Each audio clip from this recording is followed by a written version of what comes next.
जय श्री राम। राम राम नमस्कार। Education system Bihar में आपका स्वागत है।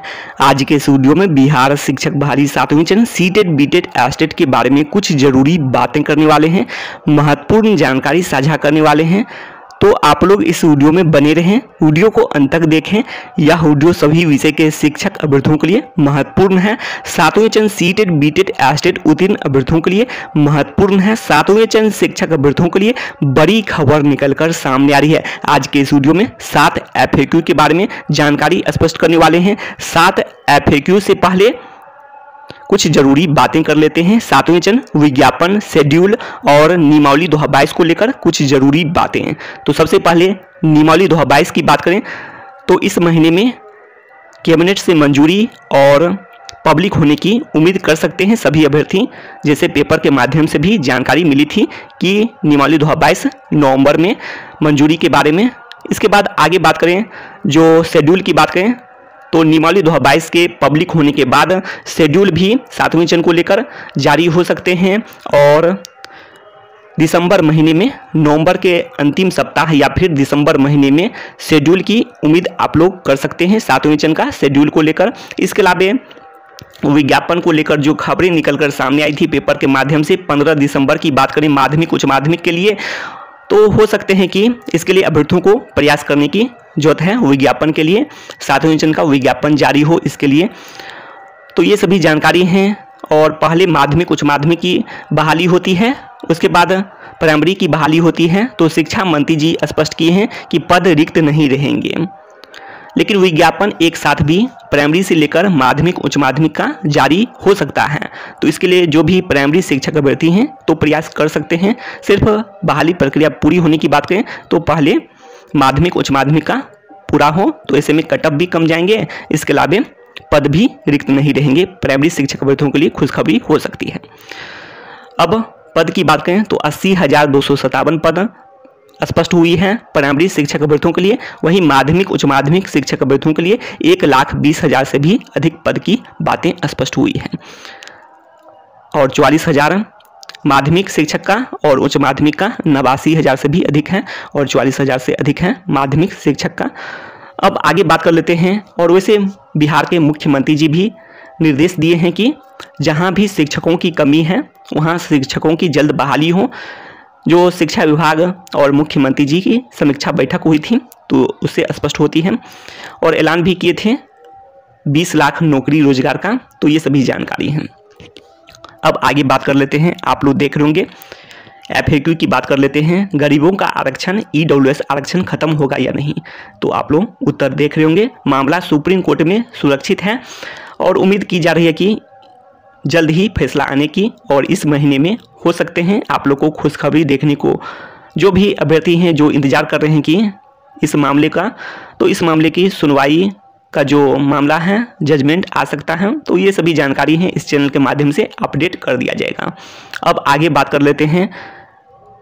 तो आप लोग देख रहे होंगे 7वीं चरण को लेकर जो FAQ है, तो प्रथम आप लोग देख रहे होंगे, क्या स्टेट 2019 रिजल्ट के बाद, अर्थात रिजल्ट आप लोग जानते हैं 12 मार्च 2021 को जारी हो चुका है स्टेट 2019 का। क्या स्टेट 2019 रिजल्ट के बाद जनरल UR, जनरल या फिर UR एक ही हुआ, तो जनरल से EWS में, BC में, EBC में कैटेगरी चेंज कर सकते हैं या फिर नहीं कर सकते हैं। तो क्वेश्चन आप लोग देख रहे होंगे, जनरल से EWS में, BC में, EBC में कैटेगरी चेंज, कोठी चेंज कर सकते हैं या फिर नहीं कर सकते हैं। तो उत्तर आप लोग देख सकते हैं। तो सभी अपना अपना तर्क के अनुसार जानकारी स्पष्ट करते हैं, तो इसीलिए इस वीडियो में अपने तर्क के अनुसार से जानकारी स्पष्ट किए हैं। तो आप लोग तर्क देख रहे होंगे, आगे कई तर्क से जानकारी स्पष्ट करने वाले हैं, तो आप लोग इस वीडियो को अंत तक देखें। तो इस वीडियो में सभी तर्क भी स्पष्ट किए हैं। तो पहला आप लोग देख सकते हैं तर्क, तो नहीं EWS, BC, EBC, ETC आरक्षित वर्ग हैं, तो ये भी हैं। इसके अलावा कई तर्क स्पष्ट करने वाले हैं, तो आप लोग इस वीडियो को अंत तक देखिएगा। अब आगे देख सकते हैं आप लोग, जनरल पद सबके लिए है, तो ये भी बात आप लोग जानते हैं। जनरल ओपन का जो पद है वो सबके लिए है, UR ओपन का पद, और इसमें सभी के लिए है। EWS, BC, EBC सभी के लिए है ये पद। तो इसमें जा सकते हैं, अर्थात कोई अभ्यर्थी ईडब्ल्यूएस का अभ्यर्थी हो, बीसी का हो, ईबीसी का हो, जनरल से ही चाहते हैं कि पद मिले तो ये तो संभव है, लेकिन ईडब्ल्यूएस बीसी ईबीसी के रिक्तियों में जनरल का नहीं हो सकता है। तो ये भी बातें हैं।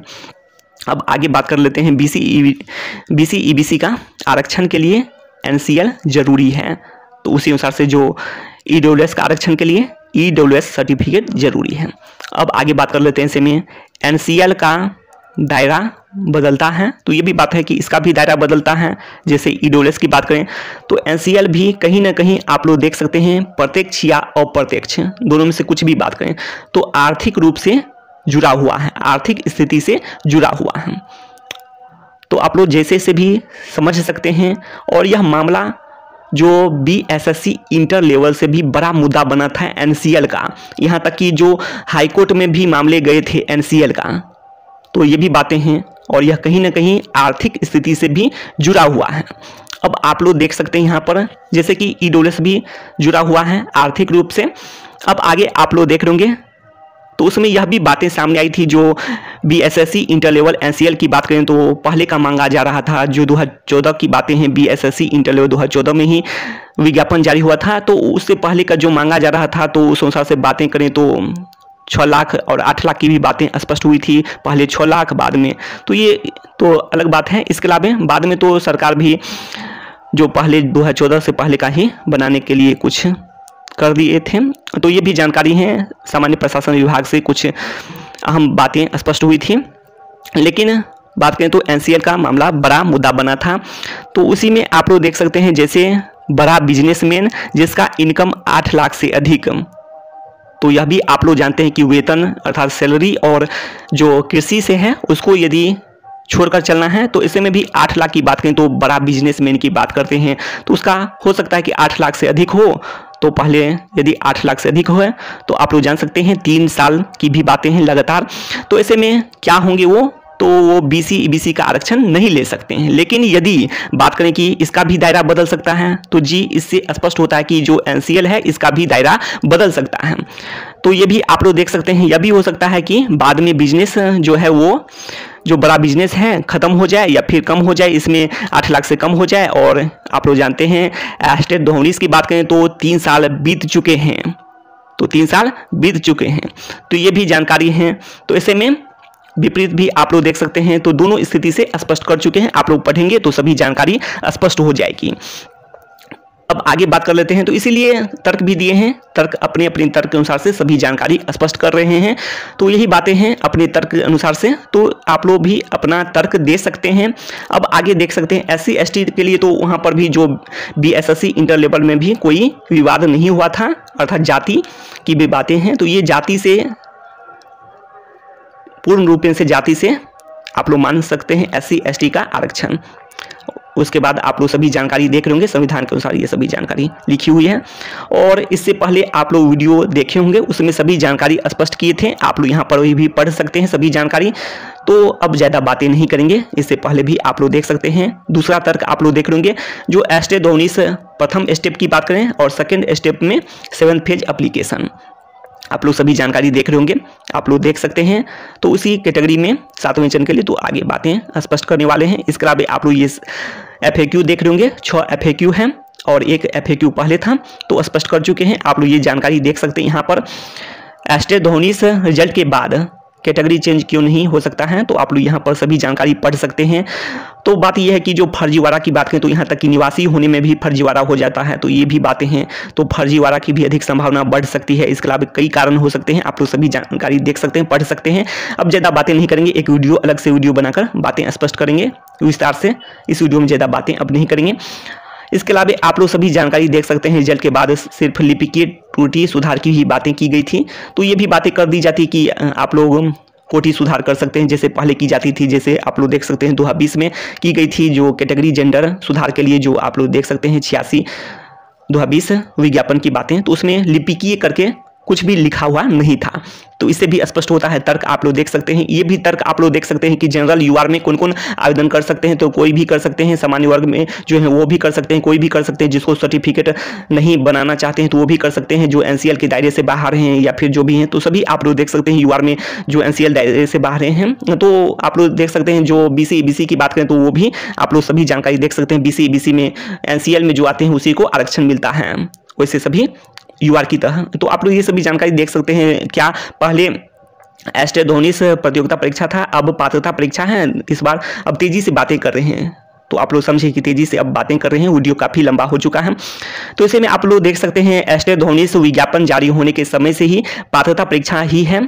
तो यही बातें हैं, अब भी हैं। और यह बातें कैसे स्पष्ट होती है, तो विज्ञापन में ही 7 वर्ष सर्टिफिकेट की वैधता की बातें की गई है। नाम से भी स्पष्ट होता है माध्यमिक शिक्षक पात्रता परीक्षा। और जैसे ही आप लोग एप्लीकेशन में डाले होंगे तो आप लोग 7 वर्षों के लिए, तो आप लोग जानते हैं कि वैधता 7 वर्षों के लिए है, तो अर्थात आपका कोटि 7 वर्षों के लिए हो गया। जैसे ही एप्लीकेशन में आप लोग सेलेक्ट किए जो कोटि, तो वो 7 वर्षों के लिए हो गया। वो विज्ञापन ही बताता है जो 7 वर्षों का जो वैधता की बातें की गई है विज्ञापन में, और विज्ञापन ही बताता है कि आपका जो कोटि है वो 7 वर्षों के लिए है। जैसे कि एनटीपीसी की बात करें तो एनटीपीसी में जो आप लोग जो कोटि दिए थे, रेलवे एनटीपीसी की बात करें, वो 3 वर्ष अभी तक बीत चुके हैं, लेकिन जो भी कोटि है 4 वर्ष भी बीत जाएंगे, लेकिन जो कोटि है उसी कोटि में रहेंगे। अर्थात बाद में जो है वो हो सकते हैं, लेकिन जनरल जो दिए हैं वो आप लोग सभी जानकारी देख सकते हैं। अब ज़्यादा बातें नहीं करेंगे, पहले स्पष्ट कर चुके हैं।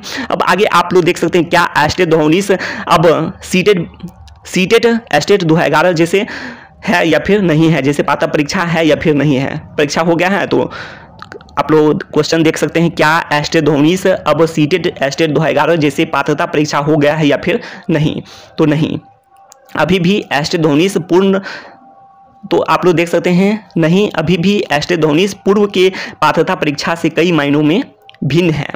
जैसे कि आप लोग यहाँ पर भी देख सकते हैं, जैसे क्वालिफाइंग मार्क्स की बात करें तो 50% और 45%, और या फिर जबकि सीटेट या फिर एस्टेट 2011 की बात करें तो उसमें 60% था क्वालिफाइंग मार्क्स। इसके अलावा अपीयरिंग की भी बातें करें या फिर एस्टेट 19 जनरल यूआर ईडोलेस जो है, ये सभी आप लोग जान सकते हैं। इसके अलावा तो अब आगे बात कर लेते हैं, आप लोग ये सभी जानकारी देख सकते हैं।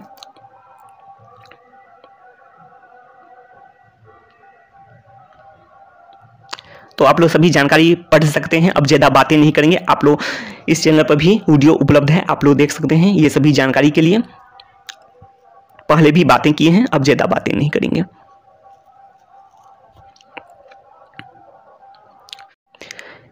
इसके अलावा आप लोग ये भी जानकारी देख रहे होंगे